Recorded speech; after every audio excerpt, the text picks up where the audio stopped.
نحمد ونصلی علی رسولہ الکریم اما بعد کل نفس ذائقۃ الموت۔ حضرت الاستاذ عالی مقام عالی مرتبت استاذ گرامی حضرت مولانا سید سلمان حسینی ندوی رحمہ اللہ 29 جون بروز پیر صبح صادق سے قبل تہجد کی نماز ادا کرنے کے بعد دنیا فانی سے کوچ کر کے حیات جاودہ آخرت کے لیے سفر کر گئے۔ انا للہ و انا الیہ راجعون۔ آپ کی وفات مرحوم کے شاگردوں کے لیے ایک انتہائی غمناک اور انتہائی ایک المناک خبر ثابت ہوئی۔ حضرت والا کے سلسلے میں ہندوستان بھر کے تمام ہی اکابر علماء نے اپنے تعزیتی کلمات پیش فرمائے ہیں۔ وہیں پر حضرت مرحوم کے سلسلے میں بہت سارے حضرات نے کچھ ایسی باتیں بھی فرمائی ہیں۔ زندگی کے آخری سالوں میں جو ان کے متنازع بیانات رہے ہیں، اس کی وجہ سے بعض حضرات نے نازیبا باتیں بھی کہی ہیں۔ اللہ تعالیٰ نے حضرت مرحوم کو جو طلاقت لسانی عطا فرمائی تھی، بولنے کا جو انداز عطا کیا تھا، اردو اور عربی دونوں زبان میں یکساں طور پر، ہم اپنے چھوٹے سے علم اور اپنی چھوٹی سے حیثیت کے اعتبار سے یہ خیال ہے اللہ تعالیٰ نے آپ کو جو خطاب کی عظیم صلاحیت عطا کی تھی، یکساں طور پر اردو اور عربی زبان میں ہم نے اس طرح کا خطاب کرتے ہوئے اپنی زندگی میں کسی کو نہیں دیکھا۔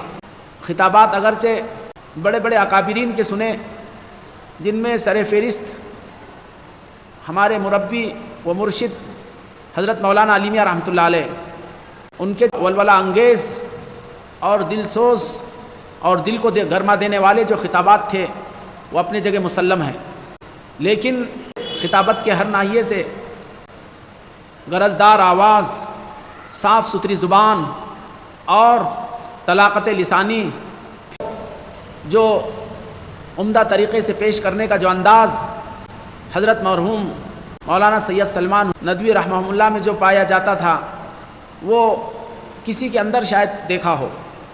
عربی اور اردو ہر دو اعتبار سے جو بولنے کی صلاحیت مرحوم کو عطا ہوئی تھی، شاید کسی کو اس طرح کہتے ہوئے نہیں سنا۔ پچھلے زمانے میں شاہ عطا اللہ بخاری اور مولانا ابوالکلام آزاد رحمۃ اللہ علیہ کی خطابت کا غلغلہ تھا، جو کیسٹ کے ذریعے ان کے بیانات سنے۔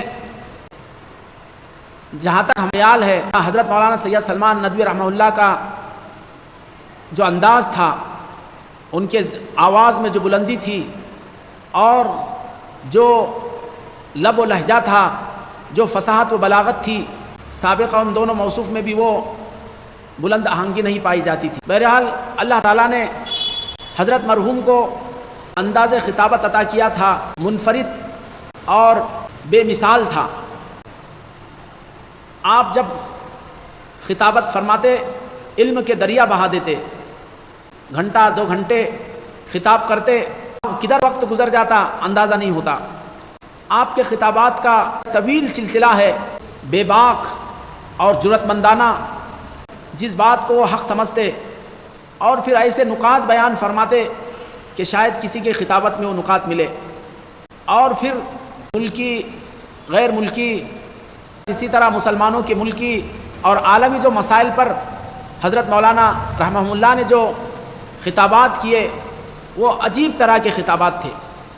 شاید اس وقت دنیا کا کوئی ایسا خطیب ہو جس نے مسلمان حکمراں کے جو جرائم ہیں، ان کے جو مظالم ہیں اور ان کے جو بھیانک کردار ہے، ان پر سے حضرت مولانا مرحوم جو پردہ ہٹایا اور اس کا جو تذکرہ کیا، شاید دنیا میں کسی نے کیا ہو۔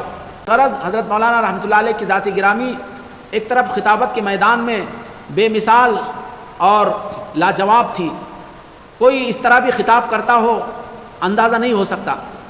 ہم نے ملکی اور غیر ملکی، اپنی مادری زبان اردو اور ایسے ہی عربی زبان میں بڑے بڑے خطبہ کو خطاب کرتے ہوئے سنا، لیکن ہم اپنے چھوٹے سے مطالعے کی بنیاد پر یہ بات کہہ سکتے ہیں کہ اللہ نے جو طلاقت لسانی، کلام پر جو قدرت اور جو فصاحت و بلاغت اور بے باکی و جرأت مندی جو حضرت مرحوم علیہ رحمہ میں تھی، وہ کسی میں اس طرح کی نہیں پائی۔ آپ نے ایسا کوئی مسئلہ نہیں ہے رعایت کرتے ہوئے اصل مسئلے کو چھپایا ہو، حقیقت کو بیان نہ کیا ہو۔ فقہی اعتبار سے، تعلیمی اعتبار سے اور ایسے ہی حالات کے اعتبار سے جو خطابات حضرت مرحوم نے پیش کیے ہیں وہ بے مثال لاجواب ہیں، اور پوری دنیا میں حضرت مرحوم کے خطابات عام ہوئے اور پوری دنیا نے آپ کے خطابات کو دل کی گہرائیوں سے سنا اور اس سے متاثر ہوئے۔ تو یہ تمام باتیں تو حضرت مرحوم کے سلسلے میں، خطابات کے سلسلے میں اور ان کے علمی بیانات کے سلسلے میں ہیں۔ حضرت مرحوم رحمۃ اللہ علیہ کی پوری زندگی دین کی اور قرآن و حدیث کی بات کو عام کرتے ہوئے اور اس کی تشریح کرتے ہوئے گزر گئی۔ آپ نے نہ سیاست میں حصہ لیا اور نہ اس راہوں پر آپ چلے۔ اسی طرح آپ نے کسی مخصوص مسلکی اور کسی مخصوص فرقے کا بھی آپ نے ترجمانی نہیں کی، بلکہ آپ نے مکمل دین کی ترجمانی کی، اور عام طور پر پوری امت مسلمہ بلکہ پوری انسانیت کو پیش نظر رکھ کر آپ کے خطابات ہوا کرتے تھے۔ تصنیف و تالیف کے میدان میں بھی آپ نے بہت ہی گرانما خدمات انجام دی ہے۔ آپ کے تصانیف کی ایک لمبی فہرست ہے جس میں نہایت ہی اہم اور نہایت ہی وقیع اور زرعی کتابیں ہیں جو حضرت مرحوم نے لکھی ہیں۔ درس و تدریس کا سلسلہ بھی ایک نہایت ہی اعلیٰ اور ممتاز ہوا کرتا تھا۔ عام مدرسین سے ہٹ کر آپ ایک نرالا انداز تھا درس۔ کتاب المغازی پڑھی، اس میں آپ کا انداز ایک اچھوتا نرالا ہوتا۔ درس دیتے تو ایسا لگتا کہ گویا میدان کارزار ہمارے سامنے ہیں۔ وہ جوش ولولہ، کتابت، درس و تدریس، ہر ناحیے سے آپ کی زندگی بہت ہی کارآمد اور مفید رہی ہے۔ آپ نے امت کو جو علمی اعتبار سے، روحانی اعتبار سے، فکری اعتبار سے اور اسی طرح دعوتی اعتبار سے آپ نے جو امت کو فائدہ پہنچایا وہ ایک لامحدود فائدہ ہے۔ آپ کی پوری زندگی درس و تدریس، خطابت اور کتابت میں گزری ہے۔ آپ نے ہمیشہ قرآن و حدیث اور اسلامی نظریات کی ترجمانی فرمائی ہے۔ الغرض آپ کی زندگی ایک روشن زندگی گزری ہے، ایک بہت ہی نرالی اور اچھوتی زندگی گزری ہے۔ لیکن زندگی کے آخری چند سالوں میں اختلافی باتیں رہی ہیں جس کی وجہ سے علمی طبقے میں تشویش پائی گئی، ان کی مخالفت کا ماحول پیدا ہوا۔ خاص طور سے صحابہ کرام کے سلسلے میں ان سے جو باتیں ہوئی ہے، بطور خاص حضرت امیر معاویہ رضی اللہ عنہ کے سلسلے میں، تو یاد رہے حضرت امیر معاویہ رضی اللہ عنہ کی ذات گرامی صحابہ کرام کی فہرست میں ایک نمایاں ذات رہی۔ صحابہ کرام میں سے بھی آپ کے دین و ایمان کے سلسلے میں کسی نے طعن نہیں کیا۔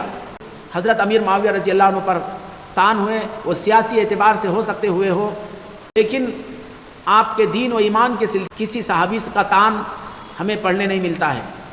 حضرت امیر معاویہ رضی اللہ عنہ عام طور پہ ان سے جھوٹ اور دھوکہ اس طرح کا پہلو نہیں ملتا، جبکہ دیگر بعض صحابہ کا سیاسی میدان میں جنہوں نے حضرت امیر معاویہ کا ساتھ دیا باتیں پائی گئی، لیکن حضرت امیر معاویہ رضی اللہ عنہ کی طرف سے ایسی کوئی بات نہیں پائی گئی۔ بعد میں تابعین، تبع تابعین اور ائمہ مجتہدین میں سے بھی کسی نے ان پر ان کے دینی اور ایمانی سلسلے میں کوئی طعن تشنیع نہیں فرمائی۔ اور سب سے بڑی دلیل کی بات یہ ہے کہ جتنے محدثین ہیں ان تمام محدثین نے حضرت امیر معاویہ رضی اللہ عنہ کی احادیث کو بیان فرمایا، ان کی احادیث کو اپنی کتابوں میں نوٹ کیا، اس لیے ان کے سلسلے میں کسی طرح کا طعن کرنا کسی طرح جائز نہیں ہے۔ یہ مولانا مرحوم رحمۃ اللہ علیہ کی یہ ضرور غلطی رہی ہے۔ اللہ سے ہم یہی دعا کریں کہ اللہ تعالیٰ ان کو اس سلسلے میں درگزر فرمائے، اللہ ان کو معاف فرمائے۔ لیکن ایک بات اصل جو سمجھ میں آتی ہے، بات اصل یہ ہے یزید اس کے زمانے میں اہل مدینہ پر جو ظلم ہوا ہے، شامی فوج نے مدینے پر حملہ کیا اور 3 دن تک قتل عام کرتے رہی، اور پھر ایسے بھیانک اور ایسے جرائم انجام دیے کہ ان کو سن کر اور پڑھ کر ہمارے خون کھولنے لگتے ہیں۔ بلکہ یہاں تک پڑھنے کو ملا ہے کہ ان 3 دنوں میں وہاں پر جو شامی فوج نے عورتوں کے ساتھ جو بدکاری کی اور ان کے ساتھ جو زناکاری کی، اس کی وجہ سے 1000 عورتیں حاملہ ہو گئی، یہاں تک کتابوں میں لکھا ہوا ہے۔ اور پھر صحابہ کرام رضی اللہ عنہم کے اولادوں کو جو انہوں نے چن چن کر قتل کیا، اور مدینہ کی جو بے حرمتی کی، مدینہ کی جو حرمتوں کو پامال کیا، وہ ایک انتہائی بھیانک، انتہائی قبیح، انتہائی ظالمانہ تاریک پہلو ہے۔ ظاہر ہے تو مرحوم کی نگاہ سے گزرا ہوگا، تو جس کی وجہ سے ان کا خون کھولتا اور ان کے جذبات بھڑکے۔ ایسا ہی دوسرا پہلو یزید کے زمانے میں حضرت امام حسین رضی اللہ عنہ کی جو شہادت کا اندوہناک واقعہ پیش آیا۔ بدائے ثنائے تاریخ ابن خلدون اور دیگر معتبر تاریخ کے عنوان پر لکھی ہوئی کتابیں ہیں، ان کو غور سے پڑھے، اندازہ ہوتا ہے امام حسین، اہل بیت، اعوان و انصار پر جو مظالم ڈھائے گئے، ان کے ساتھ ظالمانہ جو کردار ادا کیا گیا، ان پر جو ستم ڈھائے گئے، ایک انتہائی بھیانک، انتہائی خطرناک وہ باب ہے۔ جو آدمی اس کو پڑھتا ہے اس کا خون گرم ہو جاتا ہے۔ اگر کنٹرول نہ کرے، ارتکاب کرنے والوں کے لیے لعنتیں، ملامتیں، بددعائیں خود بخود زبان سے نکلتی ہے۔ ان ظالموں نے حضرت امام حسین رضی اللہ عنہ اور ان کے پورے اعوان و انصار اور مردوں عورتوں پر پہلے تو کئی دن کے لیے پانی بند کر دیا، پھر میدان کارزار گرم ہوا تو سلسلے وار تمام افراد کو قتل کر دیا۔ 72 افراد میدان میں امام حسین رضی اللہ عنہ کے ساتھ تھے، ان تمام کو قتل کر کے ان کی گردنیں تن سے جدا کر دی۔ اور اس موقع پر انہوں نے حضرت امام حسین رضی اللہ عنہ کی جو بے حرمتی کی، اور ان کے علاوہ 18 اہل بیت تھے، جس میں یہ آتا ہے بی بی فاطمہ کے علاوہ دیگر ازواج سے حضرت علی کے جو فرزندان تھے، ان کی تعداد 6، 7 بلکہ 9 تک بتلائی گئی۔ ان تمام کو ان ظالموں نے شہید کر دیا۔ حسن حسین کے فرزندوں، ایسے ہی حضرت عبداللہ ابن جعفر کے فرزند، مسلم ابن عقیل کے فرزند، اور اہل بیت کے اس طرح 18 افراد کو ان ظالموں نے کس بے دردی کے ساتھ قتل کیا۔ ان لوگوں نے ان حضرات کو قتل کرنے کے بعد ان ظالموں نے یوں ہی میدان میں بے گور و کفن چھوڑ کر یوں ہی چل دیے۔ عظیم ہستی اجسام مطہرہ ان 2 دن تک یوں ہی میدان میں بے گور و کفن پڑے رہے۔ پرندے ان کو نوچ رہے ہوگے اور درندے ان کو کھا رہے ہوگے، اور ان کا کیا حال ہوگا۔ پھر ایک قبیلے والوں نے آ کر ان کی تجہیز و تکفین کی۔ اہل بیت کی جو خواتین تھی جس میں حضرت بی بی فاطمہ کی بیٹی حضرت زینب اور اس کے علاوہ دیگر جو خواتین تھی، ان کے ساتھ بھی انہوں نے جو ظالمانہ سلوک کیا وہ انتہائی بھیانک ہے۔ ایک جوش و جذبہ رکھنے والا آدمی اگر ان واقعات کو پڑھتا ہے تو یقینی طور پر اس کا خون گرم ہوتا ہے، خود بخود اس کے دل سے بددعائیں نکلتی ہے۔ یہ سب ہوا ہے، حضرت مرحوم رحمۃ اللہ علیہ اس کو بار بار پڑھتے تھے اور اس پر ان کی گہری نگاہ تھی، اس لیے ظاہر ہے کہ ان کا حسینی خون تھا۔ تو یزید کے لیے جہاں پر ان کے لیے ان کی زبان سے جو الفاظ نکلے وہ اپنی جگہ ہے، ایسے ہی چونکہ یزید کو خلیفہ بنانے اور اس کے لیے راستہ ہموار کرنے میں چونکہ حضرت امیر معاویہ رضی اللہ عنہ کا نمایاں کردار رہا ہے، اس لیے مولانا مرحوم اپنے جذبات سے مغلوب ہو کر، اپنے جذبات سے بے قابو ہو کر شاید ان سے وہ خطاب ہوئے جو انہوں نے پیش کیے، اور جو انہیں کرنا نہیں چاہیے تھا۔ جو امیر معاویہ کے سلسلے میں جو باتیں ہوئی ہے وہ باتیں ان کے زبان سے نکلی، لیکن بہرحال اللہ تعالیٰ جانتا ہے، وہ خالق اور مالک ہے جو دلوں کے بھید کو جانتا ہے، دلوں کے راز کو جانتا ہے، دلوں کی کیفیات کو جانتا ہے کہ انہوں نے نعوذ باللہ اپنے ذاتی بغض کی وجہ سے یا اپنے ذاتی انانیت کی وجہ سے حضرت امیر معاویہ رضی اللہ پر طعن نہیں کیا، بلکہ چونکہ یہ واقعات پیش آئے اور جس میں اگرچہ امیر معاویہ رضی اللہ عنہ کا ذاتی کوئی ان کا عمل دخل نہیں تھا، لیکن ظاہر ہے کہ حضرت امیر معاویہ رضی اللہ عنہ نے ہی پوری کوشش کی یزید کو خلیفہ بنانے کے لیے، بلکہ انہوں نے اسی کو طے کیا. اس لیے امام مرحوم جذبات میں مغلوب ہو کر آپ کا یہ خطاب رہا ہے. اس لیے اللہ تعالیٰ سے ہم یہی امید کریں گے آپ کی جو اس طرح کی نامناسب باتیں رہی اللہ تعالیٰ اس سے درگزر فرمائے، اور انہوں نے اپنے زندگی بھر جو علمی اور روحانی فیض جاری کیا، اور آپ کے موت کے بعد بھی آپ کا علمی اور روحانی فیض برابر جاری ہے. آپ کے خطابات اور آپ کی کتابیں اور آپ کے ارشادات انشاءاللہ یہ تا قیام قیامت انشاءاللہ یہ جاری ساری رہیں گے، اور انسانیت اس کے روشنی میں اپنی آئندہ کی زندگی میں رہنمائی حاصل کرتی رہے گی. یقیناً آپ کے ہر ناحیے سے آپ کی کتابیں، آپ کے خطابات ایک بے مثال اور لاجواب ہے. اللہ سے ہم مرحوم کے لیے یہی دعا کرتے ہیں، مرحوم کی اللہ کروٹ کروٹ مغفرت فرمائے، اللہ تعالیٰ اعلیٰ علیین میں آپ کو جگہ نصیب فرمائے، اور اللہ تعالیٰ ماندگان کو صبر جمیل نصیب کرے، اور ساتھ ہی ساتھ اللہ آپ کا نعم البدل انسانیت کو، امت کو عطا فرمائے. آمین. وآخر دعوانا الحمدللہ رب العالمین.